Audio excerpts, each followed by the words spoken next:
बहुत समय पहले, लगभग 6.6 करोड़ साल पहले पृथ्वी पर डायनासोर का राज था। बड़े बड़े टायरानोसॉरस रेक्स, लंबे गले वाले ब्रैकियोसॉरस और तेज दौड़ने वाले वेलोसिरैप्टर जंगलों, मैदानों और झीलों में घूमते थे। आसमान में पंखों वाले उड़ने वाले सरीसृप यानी टेरासॉर्स और समुद्र में विशालकाय समुद्री जीव तैरते थे। पूरा ग्रह मानो इनका साम्राज्य था। फिर आया वो दिन। एक साधारण दिन था। डायनासोर अपनी रोजमर्रा की जिंदगी जी रहे थे। अचानक आकाश में एक अजीब सी चमक दिखाई दी। वो कोई तारा नहीं था, बल्कि एक विशालकाय एस्टेरॉयड यानी क्षुद्र ग्रह था जो तेजी से पृथ्वी की ओर बढ़ रहा था। वो एस्टेरॉयड आज के मेक्सिको के युकटान प्रायद्वीप में टकराया।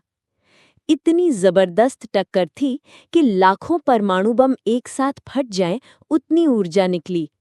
समुद्रों में सुनामी उठी, जमीन पर जबरदस्त भूकंप आए। आकाश में धूल, राख और चट्टानों के टुकड़े उड़कर फैल गए। कुछ ही हफ्तों में पूरा आकाश धुएं और धूल से ढक गया। सूरज की रोशनी धरती तक पहुंचना बंद हो गई। पेड़ पौधे मुरझाने लगे क्योंकि उन्हें प्रकाश नहीं मिल रहा था।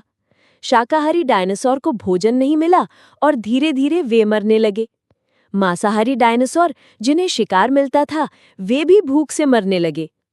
उसी समय भारत के डेक्कन ट्रैप्स में भी बड़े बड़े ज्वालामुखी फटने लगे। इनसे निकली लावा की नदियां बहने लगीं। वायुमंडल में जहरीली गैसें फैल गईं। तापमान कभी बहुत गर्म हो जाता, कभी अचानक ठंडा। करीब 75% जीव प्रजातियां खत्म हो गईं। लेकिन कुछ छोटे छोटे जीव जैसे एक कछुए, मगरमच्छ और पक्षियों के पूर्वज किसी तरह बच गए। डायनासोर का साम्राज्य समाप्त हो गया, लेकिन उनकी एक शाखा यानी पक्षी आज भी हमारे आसपास मौजूद है। यानी जब तुम किसी चिड़िया को उड़ते देखते हो तो समझ लो कि वो डायनासोर के वंशज हैं। ये थी कहानी उस दिन की जब धरती पर डायनासोर का राज खत्म हुआ और नए युग की शुरुआत हुई।